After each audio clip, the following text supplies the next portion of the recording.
हार्दिक स्वागत एवं अभिनंदन। विद्यार्थियों, आज अपन नया टॉपिक लेके आए हैं आपके सामने। नए टॉपिक के ऊपर चर्चा करेंगे। पुरानी ये जो मैं टॉपिक लेके आ रहा हूँ ये 10वीं के सिलेबस से रिलेटेड। अगर इन टॉपिकों को, जैसे अपन ने पहला टॉपिक पढ़ा था कोशिका, उसके बाद में पढ़ा था ऊतक, अभी अब मैं टॉपिक नया लेके आया हूँ परमाणु।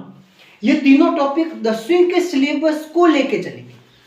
इसलिए आपसे ही रिक्वेस्ट है कि ये टॉपिक, इनको मैं सबसे पहले क्लियर क्यों करवा रहा हूं, क्योंकि ये सारे टॉपिक 10th में है, तो 10th का सिलेबस लेने से पहले ये टॉपिक क्लियर होने बहुत जरूरी है। तभी अपन को वो छोटे टॉपिक जो आगे जो 10th क्लास के अंदर है वो टॉपिक अपने क्लियर होंगे। इसलिए विद्यार्थियों, सबसे पहले इन टॉपिकों को देखिए, उसके बाद में टॉपिक क्लियर होने के पश्चात अपन जो 2-4 टॉपिक है टोटल, उनको क्लियर करने के बाद में अपन टॉपिक लेके आएंगे। कौन से? 10th क्लास का सिलेबस लेके आएंगे। इसलिए आप सबसे पहले इन क्लासों को अच्छे से देखिए। और ये क्लास है 8वीं क्लास, 9वीं और 10वीं, तीनों क्लासों के लिए बहुत ज्यादा इंपॉर्टेंट है। जो अभी विद्यार्थी 8th क्लास में पढ़ रहा है, जो अभी 9th क्लास में है, जो अभी 10th क्लास में है, वो 10th क्लास में जो अभी है प्रेजेंट टाइम में वो 10th क्लास में, वो तो अभी अपना सिलेबस तैयार करना, अभी इनको पढ़ने की कोई जरूरत नहीं है।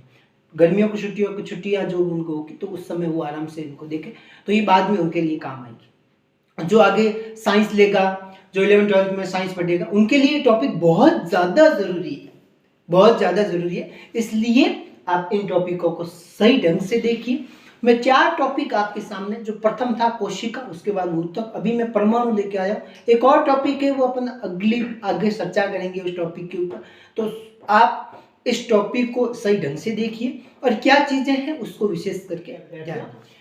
अपन चर्चा करेंगे परमाणु के ऊपर। सबसे पहले परमाणु के ऊपर किस तरीके की बात, तो लगभग अगर अपन बात करें एनसीईआरटी के अनुसार, अगर अपन बात करें कि लगभग अगर 5000 ईसा पूर्व तक इसके ऊपर विचार किया गया, 5000 ईसा पूर्व तक इसके ऊपर विचार किया गया, तो उसके बाद में इसकी परिभाषा दी गई। भारत के एक वैज्ञानिक थे जिसका नाम था महर्षि कणाद के अनुसार, यदि हम द्रव का मतलब तरल पदार्थ है ना, उदाहरण के लिए पानी, द्रव को विभाजित किया जाए, अगर द्रव को क्या करें, विभाजित करें, ठीक है, तो हमें छोटे छोटे कण प्राप्त होते जाएंगे। छोटे छोटे कण क्या होते जाएंगे? प्राप्त होते जाएंगे, तथा अंत में एक सीमा आएगी जब प्राप्त कण को पुनः विभाजित नहीं किया जा सकता। मतलब कहने का मतलब यह है कि जैसे माना कि मेरे पास में ये मार्कर है, तो मैं इस मार्कर के क्या कर दूं, बीच में से एक टुकड़ा कर दूं, ठीक, मेरे को ये टुकड़ा प्राप्त हो गया, इसको मैं बीच में से कर दूं, ये टुकड़ा प्राप्त हो गया, इसको मैं बीच में से कर दूं, ये टुकड़ा प्राप्त हो गया, मैं इसको बीच में से कर दूं। एक सीमा ऐसी आएगी कि इसके टुकड़े नहीं किए जा सकते। एक सीमा ऐसी आएगी कि आप उसके अंदर उसके टुकड़े नहीं कर सकते। एक अंत ऐसा आएगा कि उसके अंदर आप उसके टुकड़े नहीं कर सकते। और उस कण को क्या कहा, देखो, अर्थात वह सूक्ष्मतम कण अविभाज्य होगा, मतलब जिसके टुकड़े नहीं किए जा सकते, जिसके आप टुकड़े नहीं कर सकते, जो अविभाज्य कण होगा, उसको ही क्या नाम दिया विद्यार्थियों? परमाणु नाम दिया। क्या नाम दिया? परमाणु। ये सूक्ष्मतम कण वह सूक्ष्मतम कण, ओरिजिनल परिभाषा, वह सूक्ष्मतम कण जिसके टुकड़े नहीं किए जा सकते परमाणु कहलाता है। वह सूक्ष्मतम कण जिसके टुकड़े नहीं किए जा सकते उसको क्या कहते हैं? परमाणु कहते हैं। क्या कहते हैं विद्यार्थियों? परमाणु कहते हैं। तो बात समझ में आ गई होगी। मतलब वह सूक्ष्मतम कण जिसके टुकड़े नहीं कर सकते। तो क्या किया महर्षि कणाद ने? द्रव लिया, द्रव पदार्थ के टुकड़े करते गए, टुकड़े करते करते उसको एक लास्ट में ऐसा पॉइंट प्राप्त हुआ जिस समय उसके टुकड़े नहीं हुए, और वो एक अभाज्य कण प्राप्त हुआ। उस अभाज्य कण को इन्होंने क्या नाम दिया? परमाणु नाम दिया, जिसको इंग्लिश में एटम कहते हैं। क्या कहते हैं? एटम कहते हैं, ठीक है। एटम बम है ना। अपने राजस्थान में पोखरण में परमाणु परीक्षण किया था अटल बिहारी वाजपेयी, और उस समय राष्ट्रपति थे doctor APJ Abdul Kalam, missile man, ठीक है। किया था ना परमाणु परीक्षण, तो यहाँ पे किया था।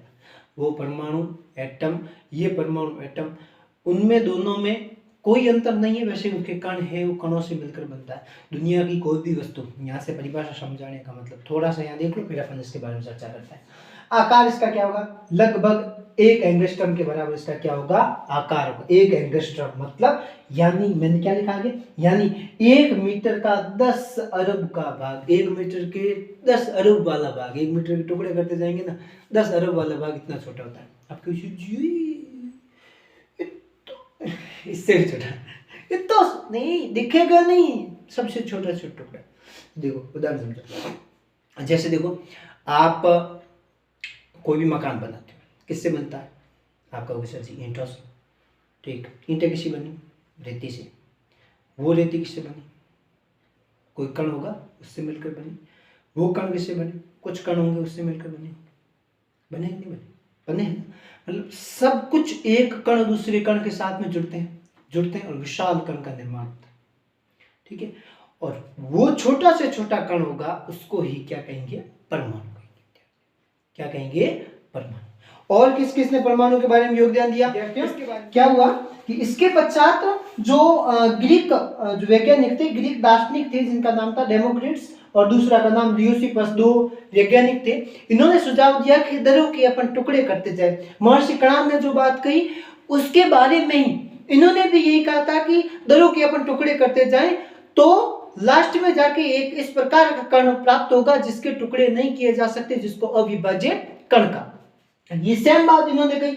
उसके पश्चात 18वीं शताब्दी तक इसके बारे में कोई चर्चा नहीं की गई। उसके पश्चात एक और वैज्ञानिक आए जिनका नाम था एंटोनी एल लवाइजी। एंटोनी एल लवाइजी एक वैज्ञानिक था जिसको आंतोइन लवाइजी भी कहा जाता है। आपको एल लवाइजी भी मिलेगा, कहीं सुना हुआ।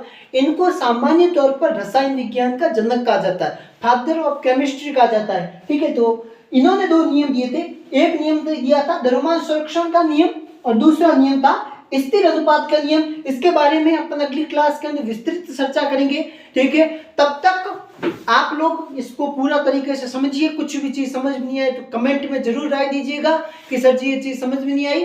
तब तक खुद का ध्यान रखें, परिवार का ध्यान रखें, स्वस्थ रहें, लाइक करें, शेयर करें, सब्सक्राइब करें और बेल आइकन दबाना ना भूलें।